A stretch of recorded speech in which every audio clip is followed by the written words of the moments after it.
दोस्तों, शोले फिल्म 15 अगस्त 1975 को रिलीज हुई थी। अब इसके रिलीज हुए 44 साल हो गए हैं, लेकिन आज भी शोले ने अपनी रोचकता बरकरार रखी है। उससे भी बड़ी बात कि शोले ने इंडियन न्यू वेव के बरअक्स एक ऐसे main stream Hindi cinema style को जन्म दिया जो आज सबसे ज्यादा लोकप्रिय सिनेमा की विधि हो गई। आज इस विधि को कमाई करने के लिए सबसे मुफीद माना जाता है। 80 और 90 के दशक में ज्यादातर फिल्में इसी विधि पर बनी और सुपर डुपर हिट रहीं। पश्चिम में सिनेमा बनाने के लिए इस विधि को स्पैगेटी वेस्टर्न कहते हैं। भारत में अब ऐसी फिल्मों को मसाला फिल्म या करी वेस्टर्न कहने लगे हैं। शोले से पहले हिंदी सिनेमा में इस धारा पर इस तरह की फिल्में नहीं बन पा रही थी, इसीलिए हिंदी सिनेमा की इस धारा को इतना मशहूर कराने का श्रेय शोले को ही जाता है। Sholay action, comedy, romance, drama और मेलोड्रामा का ऐसा मिश्रण है जिसे तब सिनेमा के नए व्याकरण से तैयार किया गया था। मशहूर फिल्म समालोचक और लेखिका Anupama Chopra Sholay the making of classics ने इस पर कई हॉलीवुड फिल्मों की छाप बताती हैं। इनमें seven samurai, the magnificent seven, once upon a time in west, wild bunch, Butch Cassidy and Sundance Kid, bad day at the black rock आदि प्रमुख हैं। इनमें से ज्यादातर फिल्में डकैती आधारित हैं, इसीलिए कुछ लोग बॉलीवुड की मदर इंडिया, जिस देश में गंगा बहती है, मेरा गांव मेरा देश, कच्चे धागे की परछाई भी शोले में बताते हैं। असल में अगर शोले के 44 साल बाद भी इतने लोकप्रिय होने के पीछे फिल्म कथानक को एक तत्व माना जाए तो इस पर किसी दूसरी फिल्म के प्रभाव की बजाय हिंदी जनमानस में ऐसे किरदारों की ग्राह्यता है जो निस्वार्थ दूसरे की सहायता करते हैं। सलीम जावेद ने अगर असल में कहीं से प्रेरणा ली है तो भारतीय महाकाव्यों, किंवदंतियों और कथा रूढ़ियों से। वाल्मीकि रामायण में ऋषि विश्वामित्र ने राक्षसों से सुरक्षा और उनके नाश के लिए राम और लक्ष्मण को लेकर आए थे। शोले में ठाकुर बलदेव सिंह डाकू गब्बर सिंह के प्रकोप से रामगढ़ को बचाने और उसके नाश के लिए जय और वीरू को लेकर आए थे। इसके बाद शोले के डायलॉग इस तरह से लिखे और कलाकारों के द्वारा बोले गए कि कालांतर में मुहावरे का रूप ले लिया। दिग्गज फिल्म मेकर शेखर कपूर ने यहाँ तक कहा कि भारतीय सिनेमा के इतिहास की जब गहन समीक्षा की जाएगी तो इसे 2 युगों में बांटा जाएगा, शोले के पहले और शोले के बाद। हालांकि शोले के इतने लोकप्रिय होने के पीछे सिनेमा की ये नई ग्रामर थी। 204 मिनट की शोले में 66 मिनट बाद पर्दे पर विलन की एंट्री होती है, लेकिन एंट्री सीन को ध्यान से देखिए तो एंगल, कैमरा, सिनेमा घर के अंधेरे में बैठे दर्शक कानों में खौफ पैदा करता लेमोटिव ध्वनि, गब्बर की मांद में पैन करता कैमरा, पथरीले भरकों में गंदी कमीज, बड़ी हुई दाढ़ी, खैनी चबाकर अजीब किस्म से थूकता गब्बर, पहला ही दृश्य ये एहसास करा देता है कि हिंदी सिनेमा के नए विलन का जन्म हो चुका है।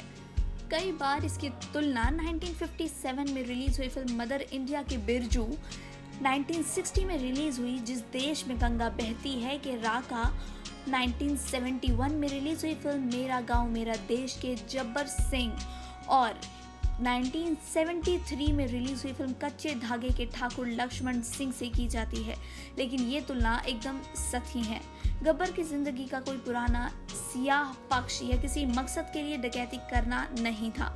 वो खूबसूरत नहीं था, वो किसी से प्यार नहीं करता था। गब्बर एक फूहड़ और सैडिस्टिक किस्म का विलन था जिसका मकसद ही डकैती था।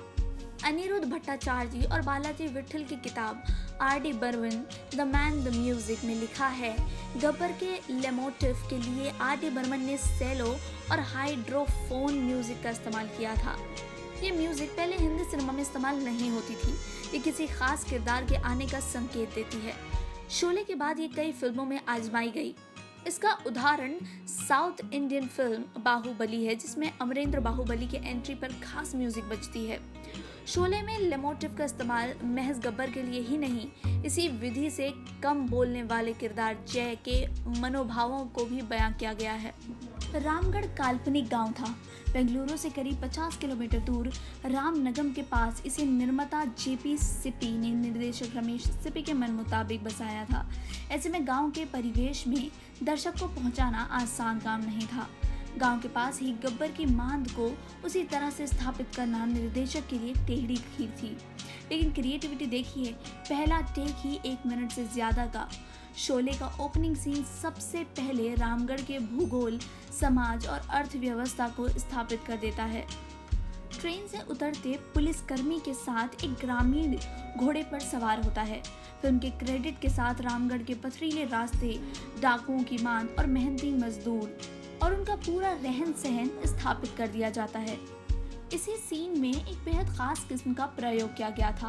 क्रेडिट सीन में रामगढ़ को पर्दे पर स्थापित करने के लिए 2 घुड़सवारों की यात्रा के साथ गिटार और मृदंग से निकलने वाले संगीत का इस्तेमाल किया गया है। इस संगीत में नवाचार करते हुए बकरी के मिमियाने की आवाज सुनाई देती है। इस संगीत के साथ वो इस कदर दिमाग में घुसती है कि देखने वाले वहां पहुंच जाते हैं। R.D. बर्मन ने ये खास धुन बनाई थी। इस गांव के किरदारों के विस्तार को देखेंगे तो ठाकुर, रामलाल, राधा, रहीम चाचा, अहमद, बसंती, मौसी, काशीराम, धौलिया और इस गांव को लूटने वाला गब्बर किरदारों की ये बुनावट एक गांव को पूरा कर देती हैं। एक एक किरदार के ऐसे विस्तार वाली फिल्में बॉलीवुड में तब नहीं बनती थीं। शोले को बनाते वक्त निर्देशक रमेश सिप्पी ने कुछ महीने प्रयोग किए थे। रामगढ़ में वीरान हो चुकी ठाकुर की हवेली में राधा रोज लालटेन जलाती थी। राधा कभी बहुत बोलती थी, लेकिन गब्बर की दहशत ने उससे उसकी जिंदगी छीन ली है। ऐसे में गांव में आया एक ऐसा परदेसी जो खुद बहुत कम बोलता है। इन 2 किरदारों के लिए प्रेम के इकरार के लिए लालटेन की मध्यम रोशनी में जय माउथ ऑर्गन बजाता है। माउथ ऑर्गन से निकलने वाला संगीत से रोशनी में घुल जाता है। रमेश सिप्पी ने इस दृश्य में एक रूपक तैयार किया है। कई बार इसकी तुलना क्विंटिन टैरेंटिनो के किल बिल 2 में बिल की फ्लू से की जाती है, लेकिन एक और वीरू और बसंती के बौलक्कड़ प्यार तो दूसरी ओर इसे ये बिना कुछ कहे प्यार दिखाने के सिप्पी ने जो नया व्याकरण गढ़ा वो कामयाब था। असल में शोले एक ऐसी मसाला फिल्म थी जिसे विश्व ने, सिनेमा के जानकारों ने कल्ट क्लासिक मान लिया है। आज जब इस फिल्म के रिलीज हुए 44 साल से ज्यादा हो चुके हैं, तब सबसे ज्यादा दिनों तक थिएटर में टंगे रहने या हिंदुस्तान में बॉक्स ऑफिस पर सबसे ज्यादा कमाई करने वाली फिल्म के मामले में दूसरी कोई फिल्म आस पास भी नहीं थी। दोस्तों, ये थी फिल्म शोले से जुड़ी कुछ दिलचस्प बातें और अब फिल्म के सीक्वल पर भी बातचीत चल रही है। इस फिल्म के बारे में काफ़ी सारी इन्फॉर्मेशन हमारे चैनल पर अवेलेबल है, लेकिन गलती से अगर हमसे कुछ मिस हो गया है तो वो आप हमसे पूछ सकते हैं नीचे कमेंट सेक्शन में।